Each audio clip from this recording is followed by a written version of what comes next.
السلام علیکم۔ مکی ٹی وی نئی ویڈیو کے ساتھ حاضر ہے اور بات ہو رہی ہے کورش اورحان کی اور سلطان محمد فاتح کی۔ کورش اورحان کی نئی قسط یعنی 10ویں قسط کا پہلا ٹریلر اب تک جاری نہیں کیا گیا، لیکن سلطان محمد فاتح کی آنے والی قسط کا پہلا ٹریلر جاری ہو چکا ہے۔ اور جو یہ بات کہی جا رہی تھی کہ سلطان محمد فاتح کی اب آنے والی قسط 2 ہفتے بعد آئے گی، یعنی ایک تو گزشتہ ہفتے کی چھٹی ہو گئی اور ایک چھٹی آنے والے ہفتے میں ہوگی، لیکن اب ایسا نہیں ہے اور اعلان کر دیا گیا ہے کہ 30 دسمبر کو آنے والی قسط جاری کی جائے گی۔ اور اس قسط میں بھی بہت کچھ دکھایا جانے والا ہے، جیسے کہ ٹریلر میں دکھایا گیا ہے۔ یہ ایک بہت ہی اعلیٰ اور شاندار قسم کا ٹریلر رہا ہے، مگر ساتھ ہی ساتھ یہ بھی کہنا چاہیے ہے کہ اوور آل کہانی بھی بہت ہی شاندار اور بہت ہی اعلیٰ چل رہی ہے، جس نے ناظرین کو اپنے ساتھ باندھ کے رکھ دیا ہے۔ اگرچہ ہم یہ کہہ سکتے ہیں کہ یہ کہانی مکمل طور پر تاریخی نہیں ہے،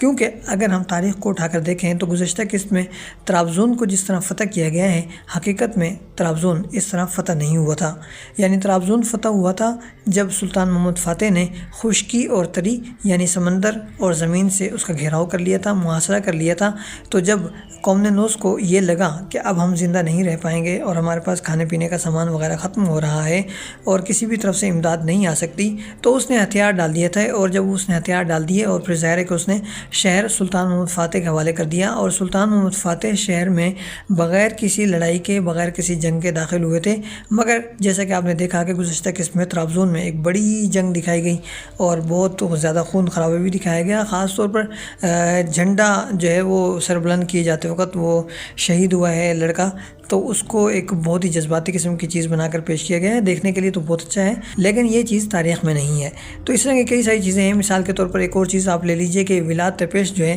وہ کبھی بھی سلطان محمد فاتح کی فوج میں نہ شامل ہوا ہے، اور نہ ہی اس کی فوج سلطان محمد فاتح کی فوج کے ساتھ شامل ہوئی ہے۔ یعنی یہ لوگ ہمیشہ ہی الگ الگ رہے ہیں۔ سلطان محمد فاتح ہمیشہ اپنے دارالحکومت رہے ہیں، جبکہ ولاد تپیش ہمیشہ افلاک میں رہا ہے، اور ان دونوں کا آمنا سامنا بھی بہت ہی کم ہوا ہے۔ لیکن جیسے کہ آپ نے دیکھا کہ ڈرامے میں اب تک جتنی بھی قسطیں ہو چکی ہیں، تقریباً 12-13 قسطیں ہو چکی ہیں، اور ان تمام قسطوں میں آپ نے دیکھا کہ ولاد تپیش سلطان محمد فاتح کے ساتھ ہی ہمیں نظر آتا رہا ہے۔ 1-2 مرتبہ وہ کہیں گیا ہے اور پھر واپس سلطان کے پاس ہی آ گیا ہے، تو حقیقت میں ایسا کچھ نہیں ہوتا رہا ہے۔ تو کہانی میں بہت کچھ ایسا بھی ہے جو خلاف تاریخ ہے، لیکن ویسے اوور آل کہانی بہت شاندار ہے، بہت ہی اعلیٰ ہے۔ اگر بات کی جائے آنے والی قسط کی، تو پہلے ٹریلر میں ہم نے دیکھا ہے کہ دونوں شہزادوں کو جس طرح گھیرا گیا تھا وہ کسی بہت بڑے ہالی ووڈ فلم کا ایک نظارہ لگ رہا تھا یا ڈرامے کا نظارہ لگ رہا تھا، اور بہت ہی شاندار اور بہت ہی اعلیٰ انداز میں اس چیز کو پیش کیا گیا۔ تو اب سوال یہ تھا کہ انہیں بچانے کون آئے گا؟ ہمارا خیال تھا کہ شہاب الدین آئے گا، اور ہم نے ایک جگہ یہ بھی بات کی تھی کہ انہیں بچانے کے لیے سلیمان کے جو والد صاحب ہیں وہ بھی آ سکتے ہیں، یعنی مصطفیٰ کے نانا۔ اور اب یہی ہوا ہے کہ مصطفیٰ کے نانا جو ہے وہاں پہنچ گئے ہیں، اور وہ اپنے بیٹے کے ظلم سے اپنے نواسے کو بھی بچا رہے ہیں، اور ساتھ ہی ساتھ بایزید ہے اسے بھی بچایا جا رہا ہے۔ اور ٹریلر کے ایک منظر میں یہ بھی نظر آ رہا ہے کہ بایزید اور سلیمان آمنے سامنے آ گئے ہیں، اور بایزید نے ایک زبردست قسم کا عثمانی تھپڑ بھی اس کے منہ پر رکھ کے دے دیا ہے، جس سے یہ ظاہر ہوتا ہے کہ آنے والی قسط میں سلیمان کا کردار اختتام پذیر ہو جائے گا۔ اور یوں بھی اب اس کردار کی کوئی وجہ باقی نہیں رہی۔ ہاں، اب اس کردار کے باقی رہنے کی وجہ ایک ہی صورت میں باقی رہتی ہے، اور وہ یہ ہے کہ آنے والی لڑائی میں، یعنی آنے والی قسط میں جب لڑائی ہوگی تو تب سلیمان اپنے باپ کو مار کر وہاں سے فرار ہو جائے اور جا کر گرمیانی ریاست کی گدی جو ہے یا تخت جو ہے وہ سنبھال لے، اور پھر اس کے بعد ظاہر ہے کہ سلطان محمد فاتح آئیں گے اور اس کو فتح کریں گے، اور گرمیان کو تاریخ کے مطابق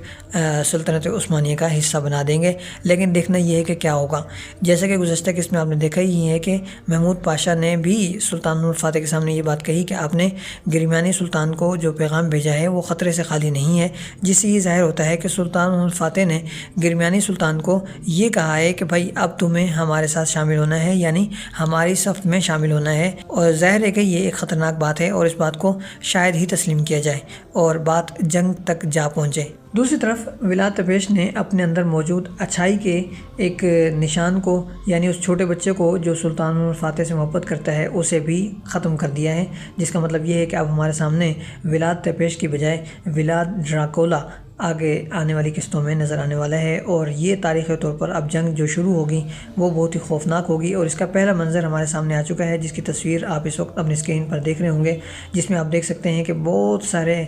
لوگوں کو سولی پر چڑھا دیا گیا ہے، اور ولاڈ ٹریکولا ایسا کرے گا اور لاکھوں ہزاروں لوگوں کو یعنی ترکمانوں کو وہ اسی طرح سولی پر چڑھا دے گا اور علی سردار کو بھی شہید کرے گا۔ تو دیکھتے ہیں کہ آنے والی قسط میں مزید کیا کچھ ہوتا ہے۔ یہ تو ہوئی بات سلطان محمد فاتح کی۔ جہاں تک کورلش اورحان کی بات ہے تو اب تک اس کا پہلا ٹریلر نہیں آیا، لیکن یہ بات تو طے ہے کہ آنے والی قسط کی ابتدا میں ایک زبردست قسم کی لڑائی ہمیں دیکھنے کو مل سکتی ہے۔ اگرچہ ناظرین کی چاہت تو یہ ہے کہ دونوں لشکر آمنے سامنے آئیں اور جس طرح سلطان محمد فاتح میں لڑائی دیکھنے کو ملتی ہے یہاں بھی دیکھنے کو ملے، لیکن جس طرح کی تعداد دکھائی گئی ہے اور جس طرح کے سپاہی دکھائی گئے ہیں ان سے یہ ظاہر ہوتا ہے کہ لڑائی تو ہوگی، کوئی بہت اعلیٰ یا پھر دو بڑی فوجوں کے درمیان ہونے والے ٹکراؤ کے طور پر نہیں دکھایا جائے گا، بلکہ جنگل میں یا پھر کسی چھوٹی موٹی خالی جگہ پہ ہلکی پھلکی لڑائی دکھائی جائے گی، اور پھر آخر میں اعلان کر دیا جائے گا کہ اورحان غازی جیت گئے ہیں۔ اگرچہ اس میں مزید ٹویسٹ بھی آ سکتا ہے تیمور تاش کے ذریعے کہ وہ بھی اس جنگ میں کود جائے، یا پھر یہ کہ وہ محاصرے والی فوج ہے، بورسا کی محاصرے والی جو فوج ہے اس پر حملہ کر دے اور محاصرے کو ختم کرنے کی کوشش کرے۔ تو یہ سب چیزیں آنے والی قسط میں دیکھنے کو مل سکتی ہیں۔ نہ صرف یہ بلکہ آنے والی قسط میں جب ہیکٹر کو ایک زبردست قسم کی شکست فاش ہوگی تو اس کے بعد بورسا کا جو راستہ ہے وہ سلطان اورحان کے لیے کھل جائے گا، اور سلطان اورحان فاتح کے طور پر بورسا میں داخل ہوں گے۔ لیکن یہاں یہ بات بھی دیکھنے کی ہے کہ دوسری طرف عثمان غازی بے ہوش ہو کر گر گئے ہیں، اور گزشتہ پوری قسط میں یہی ایک منظر تھا، یعنی باپ بیٹے کا ایک منظر تھا بورسا کے باہر، جس میں عثمان غازی نے اپنے بیٹے کو وصیت کی کہ مجھے بورسا میں دفن کیا جائے۔ پوری قسط میں ایک یہی منظر دیکھنے کے قابل تھا اور یہی بہترین منظر تھا۔ تو اب آنے والی قسط میں دیکھنا یہ ہے کہ کیا عثمان غازی کی یہاں وفات ہونے جا رہی ہے، اور گزشتہ قسط میں اورحان غازی اور عثمان غازی کی جو ملاقات ہوئی ہے کیا وہ ان دونوں کی آخری ملاقات تھی، اب دوبارہ ان کی ملاقات نہیں ہونے والی۔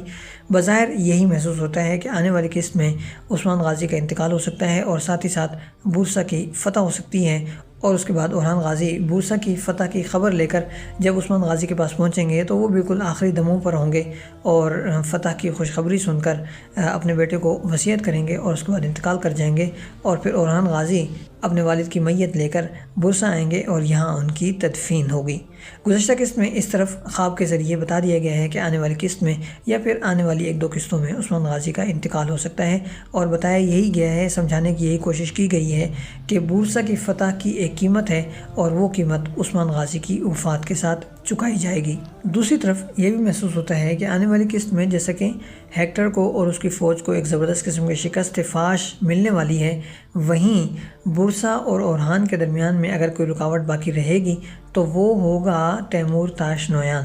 تو کیا آنے والی قسط میں تیمور تاش نویان ایک بار پھر ایک بڑے دشمن کے طور پر سامنے آنے والا ہے، اور کیا وہ بورسا کو اپنی مٹھی میں کرنے والا ہے، یا یہ سب کیا ہونے والا ہے؟ یہ چیز ابھی پردے میں ہے، اور اس پر کچھ کہنا قبل از وقت ہوگا جب تک کہ پہلا ٹریلر سامنے نہیں آ جاتا۔ جب پہلا ٹریلر سامنے آ جائے گا تو اس میں ہمیں ان سوالوں کے کچھ نہ کچھ جوابات مل جائیں گے، اور وہ جوابات ہم آنے والی ویڈیو میں آپ کے سامنے رکھ دیں گے۔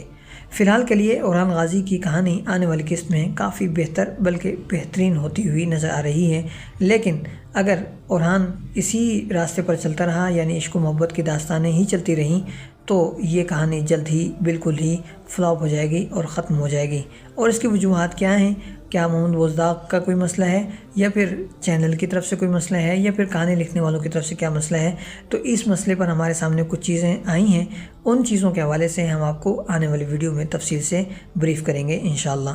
آج کے لیے اتنا ہی، ملتے ہیں بہت جلد ایک نئی ویڈیو کے ساتھ۔ والسلام علیکم ورحمۃ اللہ وبرکاتہ۔